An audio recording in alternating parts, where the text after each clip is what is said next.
Welcome to The Way Business. Today I'll be talking about Habit 2 in the book The 7 Habits of Highly Effective People by Stephen Covey. And I spoke about Habit 1 last week, so go watch that video. This is a series I've made about this book. It's a fantastic book which really gives you some great information about how to change your life, how to be more productive, and how to overall set your goals and achieve them. So habit 2 is called Begin with the End in Mind. What does this mean, begin with the end in mind? In the simplest terms, this means that you clearly define your goals and you imagine what success will look like to you. Once you have a clear picture of your success, then you won't lose sight of the end goal. In this story, there's a team of woodcutters, and these woodcutters are cutting through a jungle, getting as much wood as they can. Each day they're getting better and better at cutting the trees down, and they've become very efficient in their work. But one day, one man from among the woodcutters climbs up one of the trees, and as he looks at the whole forest, he realizes that they've been cutting trees in the wrong forest for the whole time.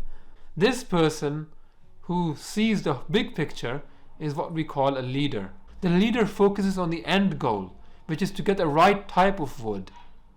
Whereas the managers who are on the ground just want to get the wood as fast as possible.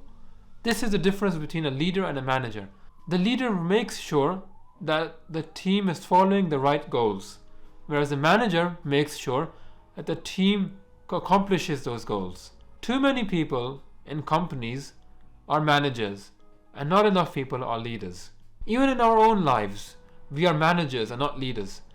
For example, we think about the day-to-day parts of our life. We don't think about our long-term goals and what success will look like to us in the end. Habit 2 is about being a leader. So how do you begin to think like a leader and not a manager?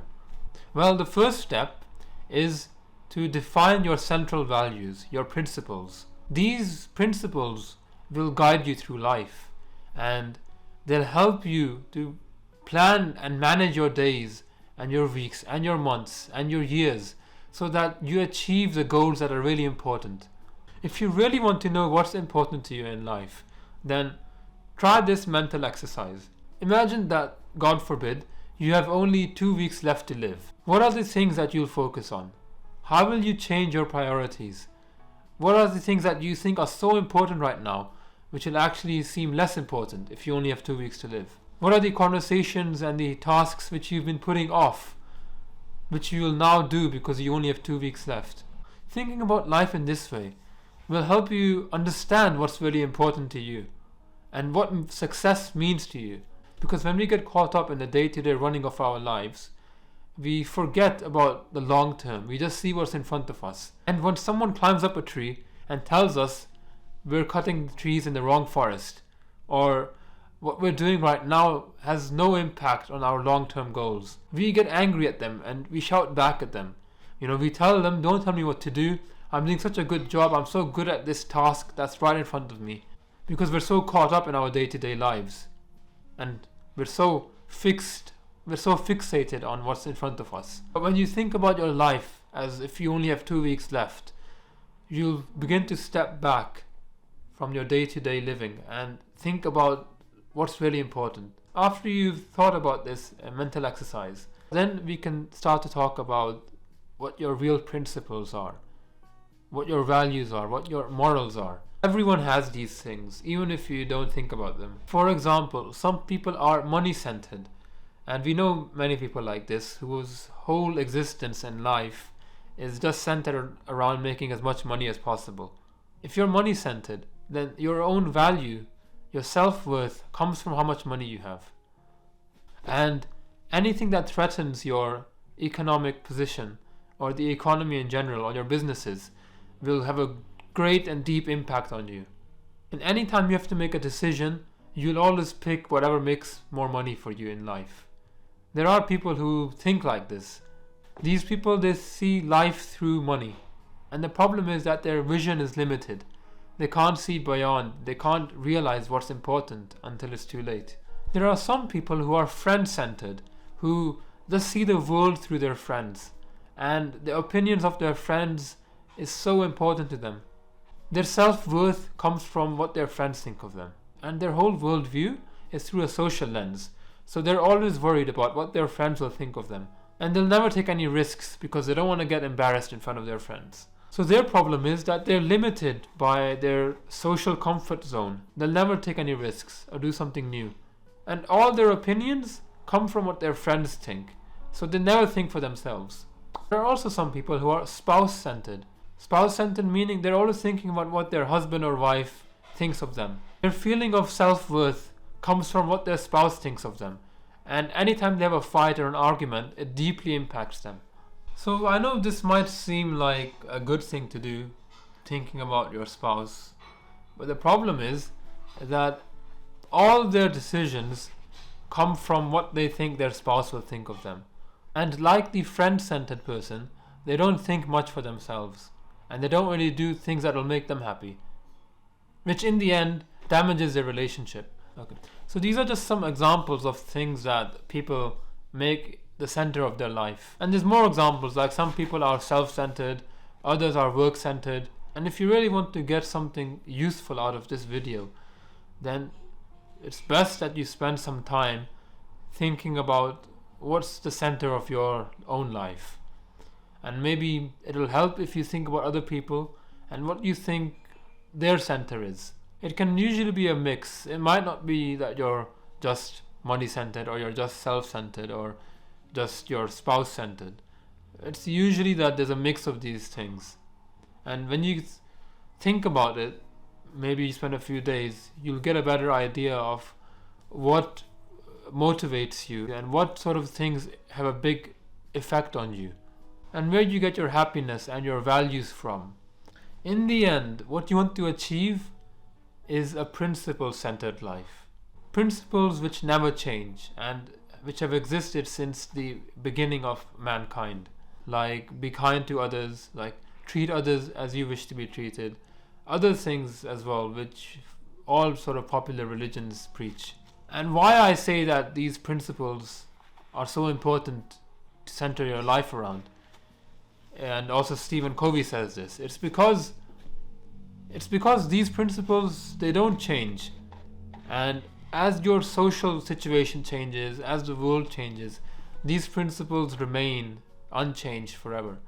Your financial situation can change, your marriage can change, your family can change, your friends, any sort of possession you have, it can be affected in this world. But principles which you have and which you follow, they won't change as long as you continue to follow them. All companies, all big businesses have an ethos or some principles. Usually these principles are some sort of motto or slogan that are usually put somewhere inside the company office, like the customer always comes first. We've all heard of this one. And there's many other principles that we can think of. Like the sports brand Nike, they promote this principle, just do it, which is all about how you should take a risk and take chances, and in life just do things without thinking about them too much. So in life you need principles, you need things that are centered, that sort of anchor you down and give you direction. And when you're confused and you're thinking about your life day to day, you can take a step back and look at these principles. Look at them, maybe you've written them somewhere. Maybe you wrote some poetry about them, maybe you made a video about them. But record them any way you can so that you can step back and take a look at them whenever you need to. And you can remind yourself of what's really important to you. I'd encourage you and I'd really press you to think about these principles. And you already have some principles, even if you're not aware of them. You already have some principles, but they've already, maybe someone gave them to you, and when you were a child, your parents might have given them to you, or they sort of developed without you thinking about them too much. But now is your chance to redefine those principles. And habit 1, which I made the video on last week, is all about being proactive and not reactive. So taking charge of your life, of believing that your destiny is in your hands. take time. Don't just go and start writing this stuff out. Take time, take a few days, take a week if you need to, and think about your principles every day. What's really important. But make sure you do write it down somewhere, record it. And if you run a company, if you have a business of any sort, and you're a manager or a boss, then ask your team, what principles should we have in this company? And the truth is, and something which many big companies don't realize, is that you need everyone in the company to contribute towards this principle that the company has. Big companies, they make the principle and they tell everyone, okay, these are our morals and our central principles, and you all have to follow and accept them. But how can you accept something which you have no say in? So give your employees a say. Let them contribute towards the goal and towards the central principle of your company. And then they'll truly work to achieve those principles and to make your company successful.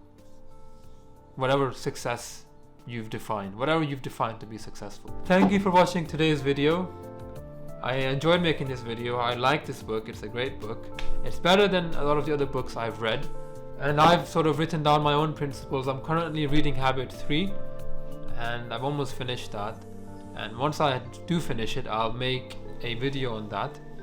With this channel, I want to continue making videos, but I'm going to make them in English from now on.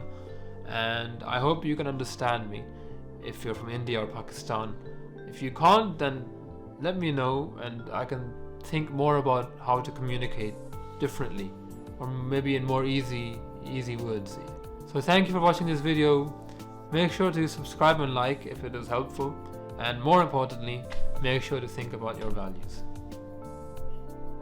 Thank you, and I'll see you next time.